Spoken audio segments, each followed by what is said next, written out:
Some of us are outwardly successful, but inwardly feel unhappy and living a life lacking in purpose and meaning. The Necktie and the Jaguar by Carl Greer can help you discover what's important to you and how to go for it. For more information or to purchase the book, visit carlgreer.com. That's CARLGREER.com.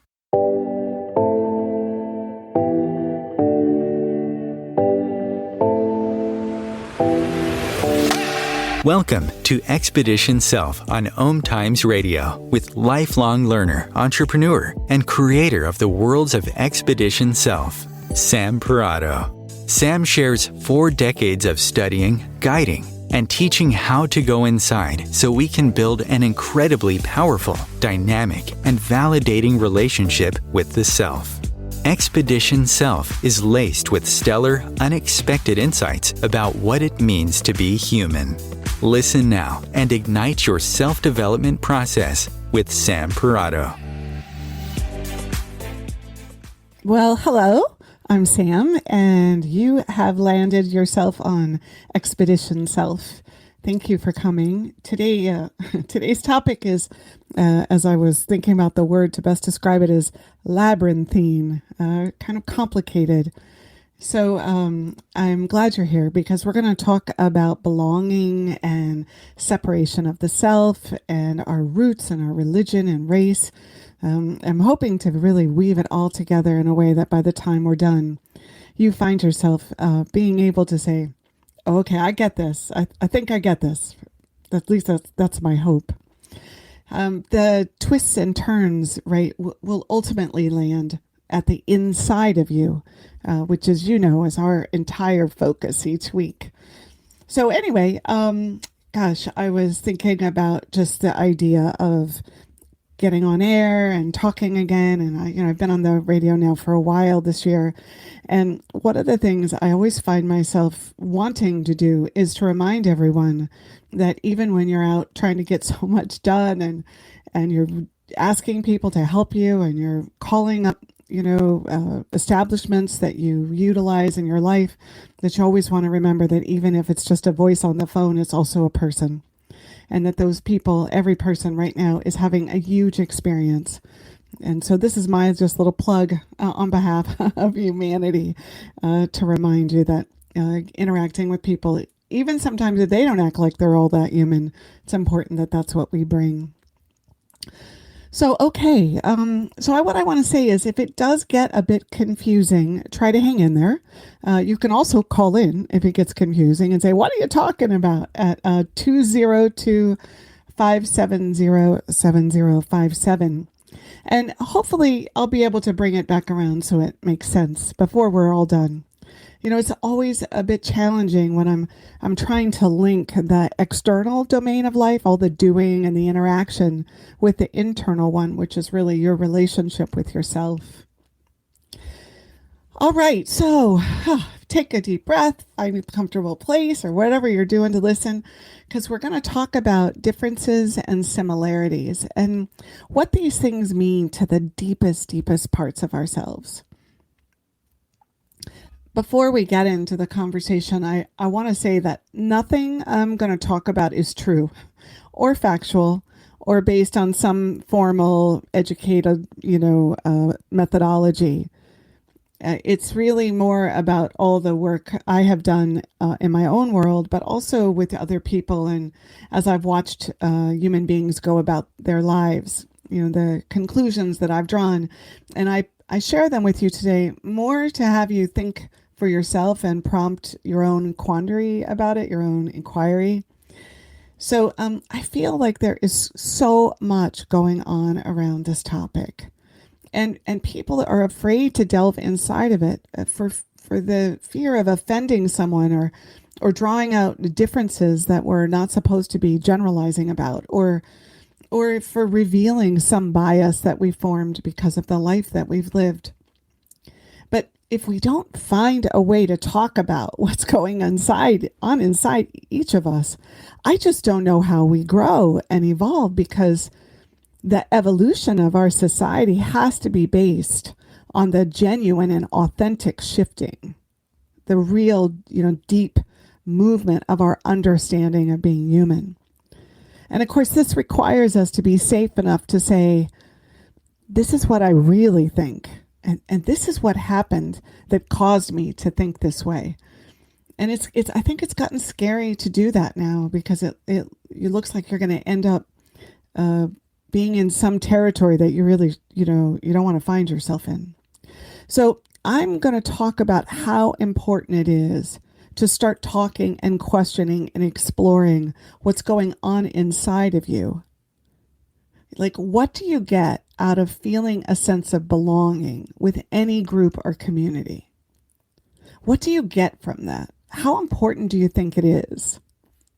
And as we talk about that, I'm going to highlight some core self-development dynamics that I think go largely unnoticed.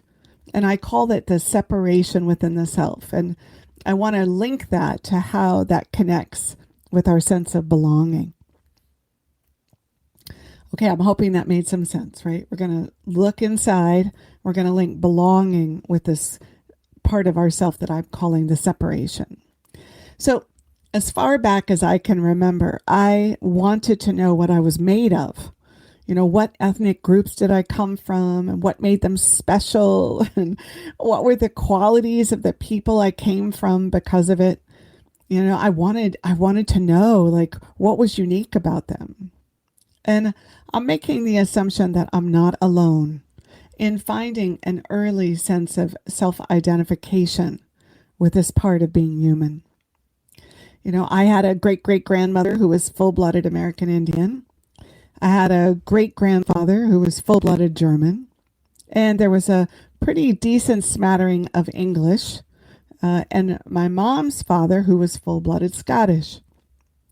I got a lot of mileage out of that. I was like, this is who I am. This is where I come from. It meant something to me. And I'm going to talk a little bit more about myself than I normally do, because I feel like it's a good foundation for the conversation. So it meant something to me. The history of each of these peoples and their countries became mine. I identified with them, thinking I was the long lost daughter of their enclave and their space and spot in the world. And I would look around at people who came from other groups and feel jealous and envious as I associated like certain qualities with their background, what I thought they were, affiliated with. And in those conclusions and stereotypes that I drew, right? This happened from the time I was out in the world. Like at a year old, I noticed differences.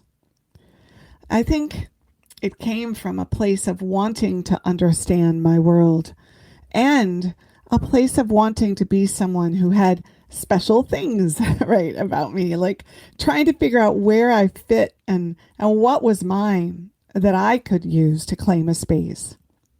Something that I was entitled to.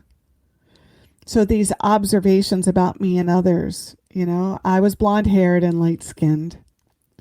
Looking around at who was in my family and what did they look like, what were they bonded to. I noticed that everyone talked about their people, whether it was their heritage or their culture or their family members or their ancestors. I think it was in everyone's talking.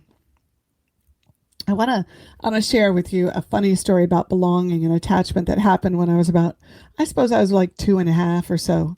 So I was standing in this line at preschool waiting to do something. And there was a little friend standing with me, and we were sharing, we were talking about music and what our favorite songs were. And I proudly announced that my song was "These Boots Are Made for Walking" by Nancy Sinatra. And I don't remember whether I actually had boots on that day, and she said, "Oh, that's my song too."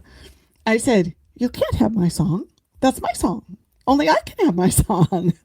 And I remember feeling all kinds of claim and possessiveness when I declared that only I could have this song since I spoke it first. I think this is what I'm asking you to notice in yourself, is your claim, your possession over what made you feel unique or as if you mattered and had a place in the world. Like, what gave you value? What tied you to this earth and your body and your lifetime. I had this, one of the other things that happened is I had this secret joy knowing that Indian Day in Arizona also happened on my birthday. It was like I got a little piece of that for myself, like I was a part of that too. Like all these little things I was collecting, right? So that I would have a sense that I fit, I was wanted, I belonged here at this time, right? I'll bet you know your ancestors' stories.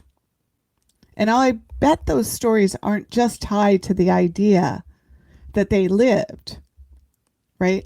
Like, were they connected to the location that they occupied in the world, like the place? Because I know I wanted to know where I came from and what made them unique and how I was a part of that. And the land was actually attached to it for me. Now, I don't know whether this is true for you. I'm really kind of sharing because I'm hoping that it's opening some things up for you. So my mind started latching onto qualities that I wanted to be true about me. And I started noticing what seemed like qualities associated with other groups of people. Some of it, was just attached to a family. There was this family who lived across the street, the Bowers, from me when I think I was 7 or so. And they had 4 or 5 kids, and they seemed like this really close-knit family. And they were the pretty ones. And they had these, the socks that are like short, they're, like their booties, they don't come up very high. Well, they got to wear those on their feet rather than just plain old socks. I was never invited into their home. I only saw them at the front door opening it for some reason or another in their booties. I rode my bike around their house. I don't know what their nationality was or their religion, but I did start to form an idea that they were in the group that had money and that group bought booties. And I noticed that I didn't have them. So I'm going to kind of keep building this because I'm hoping that you will find yourself in your own moments that match up to mine. When I was 5 years old, I'd wake on my own on Sunday mornings. I'd get in my Sunday dress and I'd take myself to a church down the road. I can't tell you why I did this, but I'm pretty sure that my sense of belonging was pushing me to go be with people who were gathered, right? And of course, I like to dress up. Gave me a place to go. So I did this for a number of Sundays. I don't really remember, how long. Until the people at the church noticed that I was coming without my parents. And they would start to talk to me and tell me that I needed to bring my family. And then, one week they told me I needed to bring my family or they were all going to hell when they died. Now, this was super important. So I got very scared for them and I went home crying about what would happen if they didn't go with me. And then I didn't go there anymore, right? Because it wasn't a fit for how we saw the world at the time. So your stories about belonging, your stories where you have sought to attach, your history that had you claim your place in the world and on this planet. I think when we're part of an ethnic group or we align with a religion or a family, we get this instant status. And the stories and the experiences of that group become ours. And that's then how we begin to relate to the world. They start to form our sense of culture in which we live. And then, of course, they bump up against our innate sense of being human that is unique to each of us. So one person may, you might be very attached to justice and what is fair, where another person might be attached to inclusion and participation, or somebody else might see all the characteristics and the elements of suffering that happened in their group that they were connected to. So when we begin to take in these stories and place ourselves in these stories, we then feel the stories inside of who we are and the growth themes that we're going to be working with in our lifetimes. And yes, I'm absolutely saying you have a unique growth theme. something you're paying unique attention to, special attention to, a place that you only, the way you see it has more thought and more depth because it's connected to what's inside your belly. So, see, my story over a lifetime, it has a lot to do with fitting in no group, right? I didn't really fit into any of my family groups on my mother's side or my father's side. I didn't have an ethnic majority in any group. I never really belonged to a church, even though I visited a bunch of different ones all of the time. And when I heard the stories of my family members, it seemed like I was the child of the, quote unquote, black sheep, or those who felt like they were on the fringe in their family tree. So this is one of the things I want you to think about today. Where did you fit? And what information about the various clusters that you could fit in did you gravitate towards? And what were the characteristics that went with them? What were the qualities you wanted to be associated with? And what were the nature of those stories? The nature of the living that went on with those people that were in those groups for you. All right, so when we come back from break, we will pick up on that question, which is where did you fit and what information did you gravitate towards?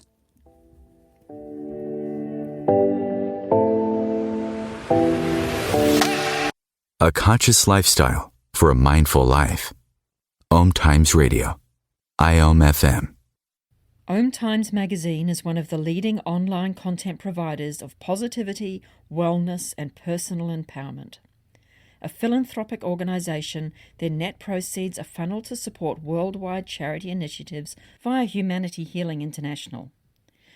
Through their commitment to creating community and providing conscious content, they aspire to uplift humanity on a global scale. Connect at omtimes.com.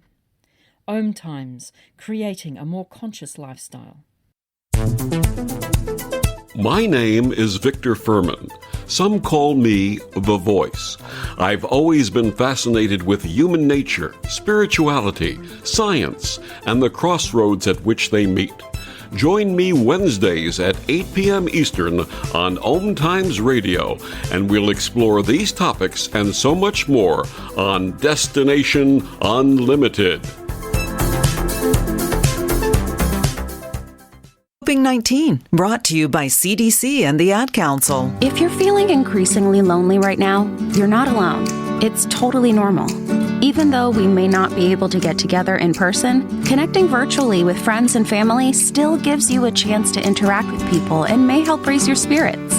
Join a virtual book club, set up group text chats, or online video coffee breaks with coworkers.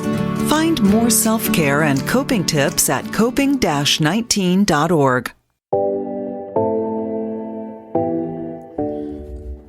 Well, you are listening to me, Sam Parrotto, here on Expedition Self, and we're talking today about belonging and roots and race and religion and how that fits with the connection of inside the self. And Diane is back to talk about, I hope you're in the place to talk about where you fit, right?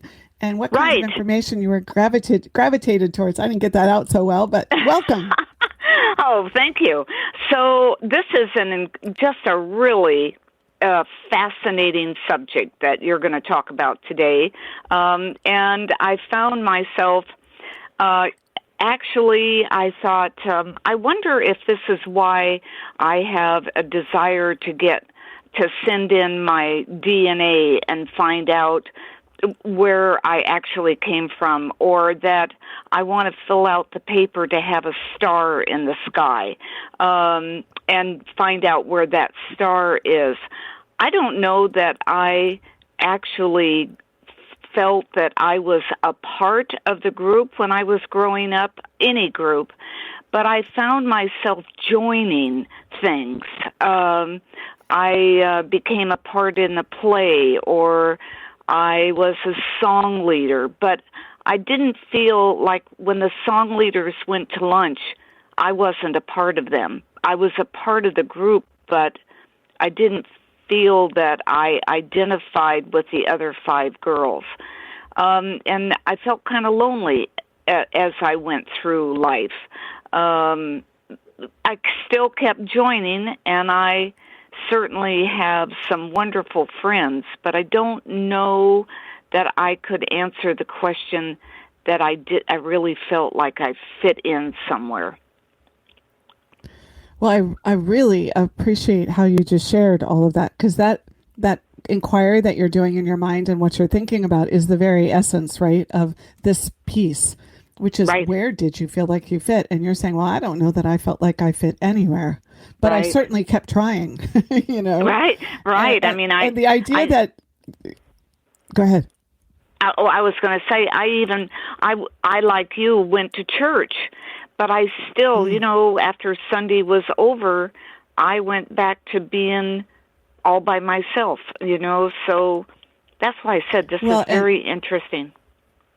Well, and the thing about that, you can definitely be one of the stars, if you buy one of those, or the idea of the DNA, it so appeals to our sense of belonging that we have people that we're connected to somewhere in the world, and we get to discover it because of it. So it makes so much sense, doesn't it? Yes, it does. Yes, it does. So I just wanted to share that with you. Well, thank you so much. And I appreciate you talking about the lonely piece of it, because I do think that's one of the things that why belonging matters so much to us, is that the flip side of it is it produces loneliness when we don't have it. So thank you for bringing that out. You are welcome. Thank you. Okay. So, gosh, I'm thinking that everybody has something that they could share about this. So I do want to give you the phone number in case you found yourself wanting to participate in the conversation yourself. It's 202-570-7057. So when you say, where did you fit and what information about these clusters do you gravitate towards, it tells you a lot about what is driving you and what's important to your sense of self. And this matters because we're in a time when things about your culture and your race and your religion and your ancestry are all now being shifted around. And in some ways, the parts of each that you felt aligned with can now be seen as limiting or constraining or causing others to feel marginalized in some way. And so I think it's really, really confusing. So, the very thing I found belonging in is the very thing now that's being rethought or dismantled. And when this happens, we all have different ways of handling it, different ways of reacting and responding. Some people get very angry and intense and they fight about it, hold on to their differences, and others retreat and try to avoid the conflict that can arise. And of course, others just ignore it, right?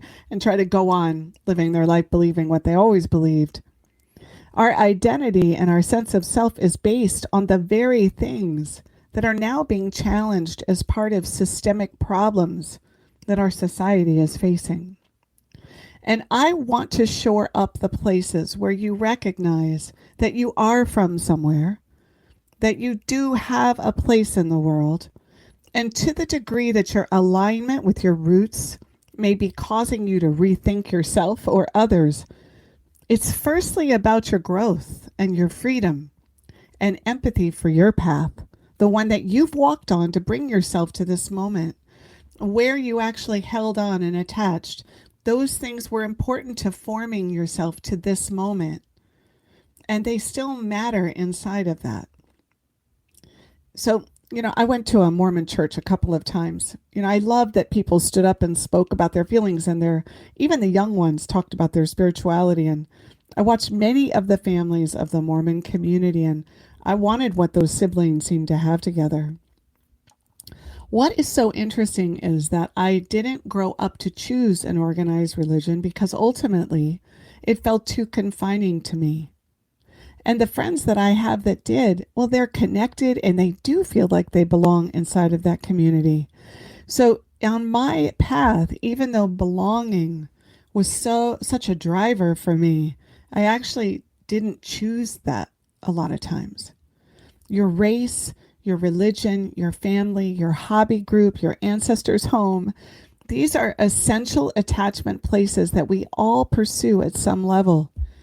And they produce our stories, the ones that shape our sense of relationship to life.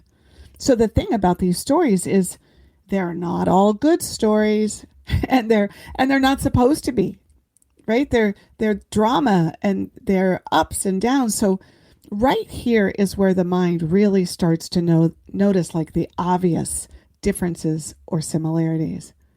Things that can be pointed to in really tangible ways. A tall person versus a short person. A person with dark skin and a person with light skin. A born-again Christian versus a Unitarian. So while we're wanting this union to be part of a clan, to share in life with people we relate with, we're also separating from others at the very same time and having an experience that goes with it. So the ethnicity, an Italian or a Jewish person or a Polish person or a Puerto Rican, all of these unique life experiences that are based on ethnicity and the location on the planet, the characteristics around what we eat and the way we speak, we need these differences. And we need them to become whole inside of ourselves. Because, as we develop, these differences are also producing separations. And these separations are not so great for our citizens of the world, especially if we move into judgment and anger and hostility and places where people then feel like they're less than or they're not privileged. So as I would drive across country and listen to my grandmother tell me about her childhood and coming across the Arkansas territory in a covered wagon, there was often a challenge or a bad guy at play in those stories. Sometimes the bad guy was the weather, right? Some giant earthquake that swept her whole house away and only left the bathroom that she was in. But sometimes it was a world event that happened and people found themselves in a skirmish of some kind. Where they were in one group facing off with people in another group. There are heroic stories, and then there are the stories that talk about family members who were the bad ones. I put that in quotes. And, this branches out from the family. And then there's talk about the land and the power sources, like who held the power, who had to go a certain way, and who felt disadvantaged, put down.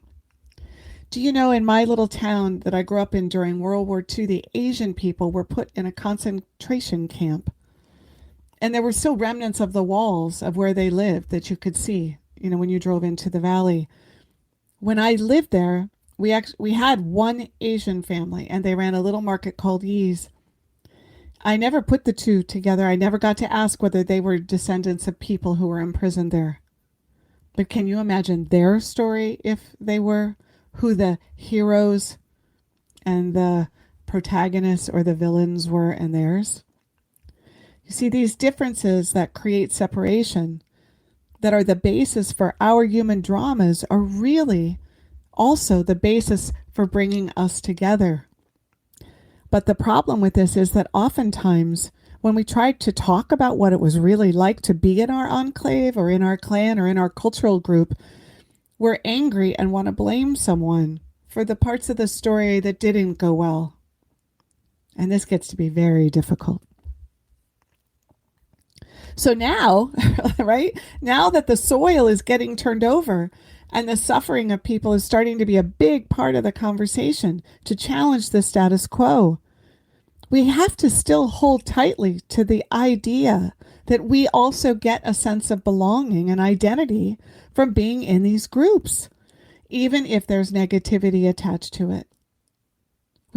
Even if there's negativity attached to it, it's kind of like you're holding water on both shoulders. You're appreciating how it's part of who you are and what you need and your sense of being and identity. And you're also recognizing that there's negativity with it and that that's something that we actually want to look at and open up and make room for conversation about without getting offended. See, we need to have reverence for the idea that we don't want to strip away the foundation we've built ourselves on But we want to expand our sense of community or inclusion to go beyond that. Okay, I'm gonna say it one more time, a little bit slower. We need to have reverence for the idea that we don't want to strip away the foundation we built ourselves on, right? Our uniqueness, our roots, our ancestry. But we also want to expand our sense of community or inclusion to go beyond that. We need to have reverence for the idea that we don't want to strip it away. And this is really hard when we're angry and blaming and finger pointing towards whole groups of people. And it's super challenging to sort out, though, isn't it?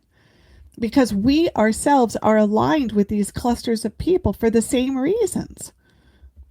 Ethnicity, family, culture. So it's hard then not to look outward for the same in others. And of course, the more groups come together to have a voice, to push back or raise something, to create something different, then it makes others, maybe us, maybe you, definitely me, feel more at risk. We start to feel like we're the problem, and we don't even really know how it got to be that way. Or we push the idea that we're not the problem off, and then we don't get to come together and really talk about how we got to this moment. So, big breath. So why is this such a big deal, right? When I think about growth, well, it's because we're all part of some group, some stereotype, some community that makes us feel like we belong and we matter and we have a place in the world. We all are. And the minute we feel all of that, then we're participating in someone else feeling separate from us. And that's always gone on. That's always happened.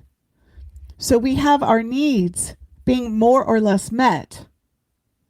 And it's at the expense of someone else without us realizing this. Potentially, possibly, likely. And so the seeing the world through this lens of groups and culture and ethnic background and religion is a most normal and it's a typical way for us to grow up. So, wow, right? We're at a time right now when we're being asked to undo how we came to be who we are in some way, to rethink all of it, to unravel the stories, to listen for everyone's experience in it, not just our own, and to begin to figure out how to become one world of people with an identity that is unique to us, that we can celebrate in, but that doesn't separate one group for another. So I'd like you to think of it this way. I want you to visualize this, okay? So if you stripped yourself right now of every bit of what makes you you, and your sense of identity and belonging had only to do with the idea that you are connected to circles of people around you. Picture that the first circle are those that you're most close to, that you spend the most time with. And then imagine those circles expanding, right? They get larger and larger until they include people who live in your state, but you don't know. And beyond that, they include people that live 1,000 miles away. And the circles keep going until there's no space left between one corner of your circle and the other. How could you allow yourself to just be in that?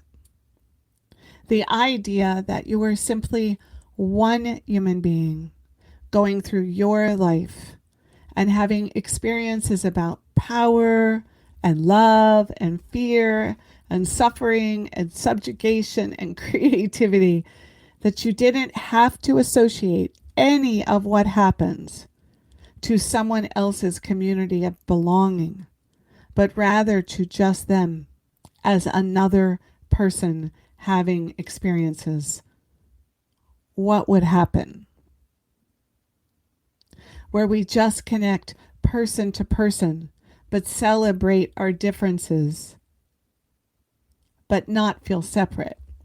This is what's being asked of us as human beings right now. To hold on to the truth of how we've come to be who we are, to recognize our deep need to belong, and to let go of the biases, the preconceived notions, and the stereotypes we've associated with those stories, so that we can actually challenge humanity as a whole. Really challenge it as a whole, so we can actually push our humanity beyond those original pieces of personal framework and make room for people, ourselves and others, to express themselves in fuller and freer ways. So how do you do this? How do you begin to look inside and start to work from a new place, knowing how important these distinctions were to your development, and begin to question them in a new way? When we come back from break, I'm going to go into how we might do that. How do you begin to look inside?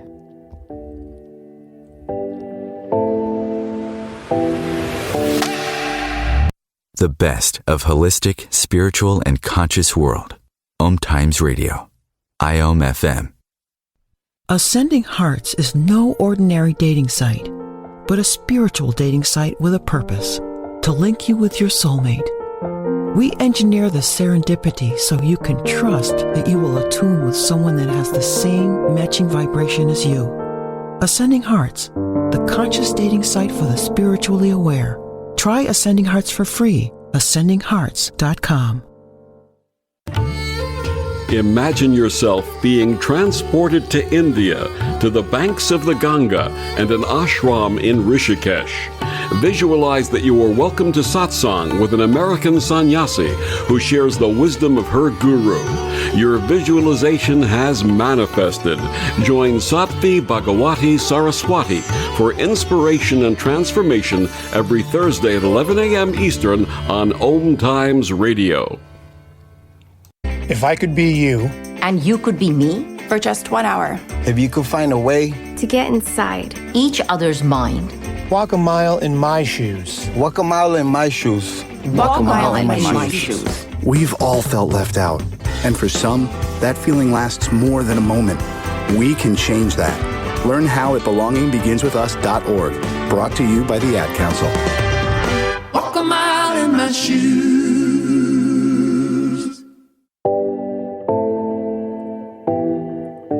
Well, we're back. I'm Sam Parrotto. You're listening to Expedition Self, and we are talking about belonging and roots and race and religion and separation within the self today. And before we went on break, I posed the question, which is, how do you begin to look inside, knowing how important these distinctions were to your development, and begin to question them in a new way?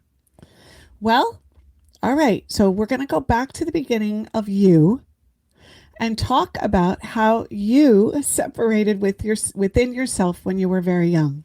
So up to this moment in the show today, we've really been talking about how you see yourself, and then how that's played out in the world, and then how you've connected with other groups and identifying with those. Now we're going to go all the way inside you, way, way, way back. See, at some point when you were a child, and then again, many times over, there was a moment when your experience of life was bigger than you could handle or process or understand. And when that happened, one part of you went one way, zip, and one part of you went the other. So this inner separation, it happens as a coping mechanism for the psyche, for dealing with surprise, overwhelm, shock, or fear. And when this happens, you begin to manage the inside of you with a set of distinctions and values so you can be safe in the world. And I want you to know this happens at 3 months old, at 10 months old, at 2 years old. It's not even verbal a lot of times. It's done really at an instinctive level.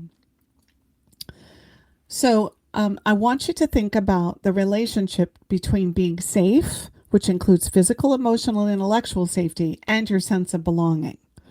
So there's a lot to say here, because in truth, if we don't have a sense of belonging, it's likely we don't feel safe. So this split I'm talking about, it starts to take on a life of its own. And as we interact with others, since we're interdependent, all of us, feedback starts to reinforce this split that's taking place within the self. I'm hoping you're hanging with me here, because this is when it gets a little confusing. So this is an aspect of you that begins to look superior or more desirable to another aspect of you. This is when one part of you seems to put you at risk and another part of you seems to keep you safe. Or this is when one part of you decides that it's too overwhelming or scary to actually stay connected with another part of you. Like it just literally goes and it parts. So when this happens, the split within the self becomes a very real source of your daily experience. It starts driving it without you really knowing it. So it occurred for me when I was very young. And it was a moment when there was anger in the space and kind of intensity. And it caused my serious, studious side to kind of become the bad guy, like the drip, and my social engaging, more like, couldn't wait to relate, extroverted side, it took the lead. And they had a very difficult relationship to work out in my lifetime because each aspect felt as if it was the one that should be in the lead. So I know, we live in a society where the split personality is a diagnosis. So before you start feeling like that's what I'm talking about, I'm really not. I'm saying that within the self, we're always working with many aspects of who we are, parts of ourselves, and these are actually in a relationship. So when this split within the self happens, there's a belonging issue that actually starts right then within us. So it looks like we're reaching for belonging outside of us, but actually there's something going on inside of us that has to do with belonging to ourselves. Wow. So when I talked earlier about our need to belong, I'm now saying that this need to belong is actually more pronounced because we stop including all the parts of ourself as wanted and valid. And then, of course, this does happen. This is real life, right? We start to get feedback from our parents, our families, the world we live in, and it seems to support this split in the self. So with me, I got a lot of feedback from my mom in support of my, engaging, get out there, create, and relate self. And I got a ton of support from my grandmother, from my serious self. She didn't like all that party stuff going on. And the more I felt unsafe in the world and in my family, the more I allowed those aspects to operate separately. And the more I did that, the more I needed to belong. And the more other groups would look like they had something I didn't. And I would feel more separate from belonging to those groups. I'm hoping that little equation I just did makes sense, right? The more that happened inside, the more it was validated on the outside. The more I sought from the outside, the more I sought from the outside, the more separate I felt. So this is a complex thing I'm trying to describe here, right? I'm saying that when we separate within the self, then we see ourselves as separate from the outside world. And when this happens, lots of potential biases and conclusions and stereotyping and judging can happen. We judge ourselves at some level, right? And we're judging others. And this occurs because we actually lose wholeness within ourselves. So remember that this show is all about going inside. So what I'm trying to do today is have you connect with that place inside you when you stopped including all of you in your sense of self. And when that happened, you began to search out ways to belong to the various groups or communities in your life. And the more you aligned with any of those groups, it's possible that the more you then separated yourself from others, right? That when you go towards something, you also move away from something. So now we're trying to bring the world together in a oneness kind of way. And yet, as human beings, we're not conscious of what started the cycle to begin with. And without realizing it, we make each other unsafe in new ways because the lid is off and we're trying to stand in creating something different. You're at risk now because all those stories that supported your sense of belonging, the ones that rely on race and religion and culture as a basis for why life goes the way it does for you, are now at the very center of your distance from others. Boy, I don't know. I think we're going to hold on for everything we've got because of that. So this separation within yourself is a great place to start, because if you can get in touch with the hierarchy that lives within you, the parts that don't get along or feel aligned, then you're going to be able to close that same gap in the external world with people you feel misaligned with or you feel separate from. People who are on opposite political sides, people who have differing vaccination viewpoints, people who see systemic racism differently than you do. These are all moments to close the divide, to lessen that separation within yourself and bring that to the world. Have you ever met someone, or even yourself, who says, I don't hurt anyone, and then in the next hour they're taking action that's clearly hurtful? Or maybe someone who says, I never say what I really think, and then you hear them telling someone directly to go do something that they want. This is what separation of the self looks like.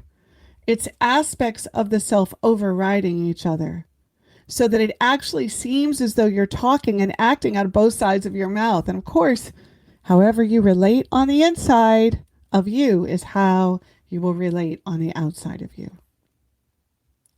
So to take this one step further, have you ever thought about how someone's behavior drives you crazy?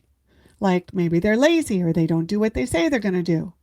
And then somewhere down the road, you realize you do the very same thing. Again, this is what the separation of self produces.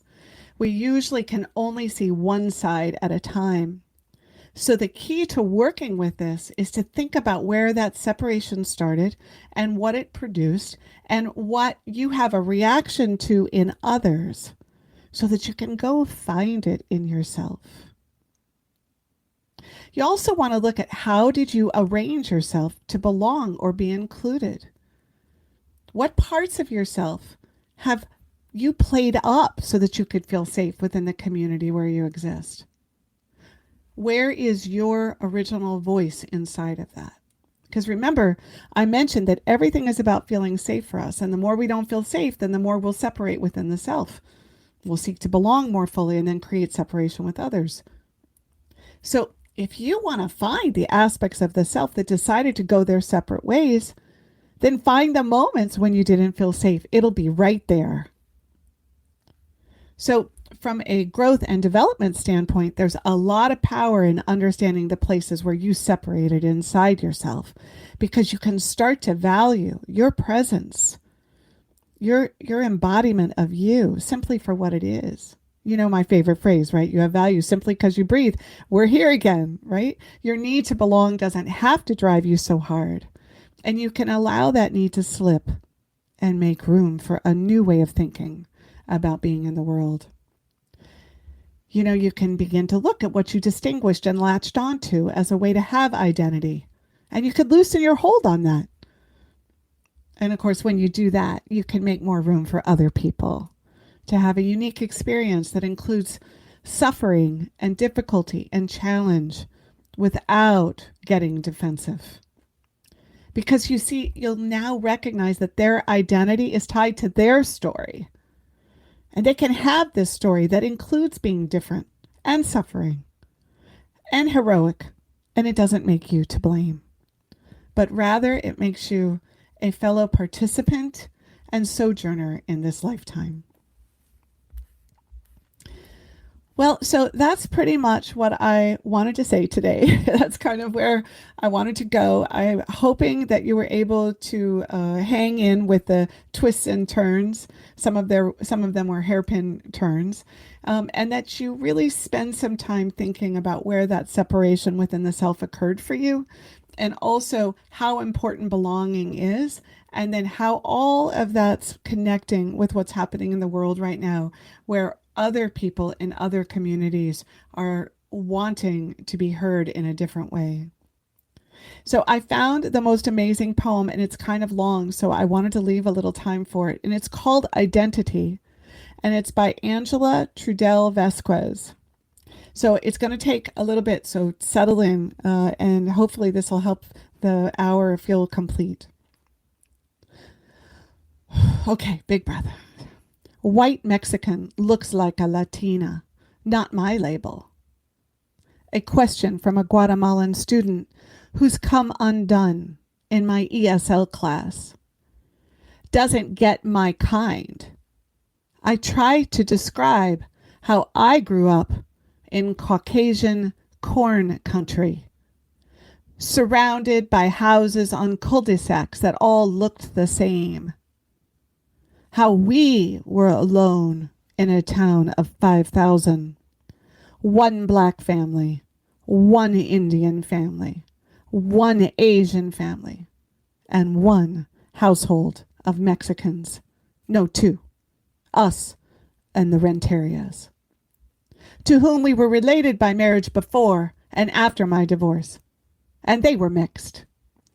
Still, it was a good living, happy in our cocoonness, our oneness, separated by money.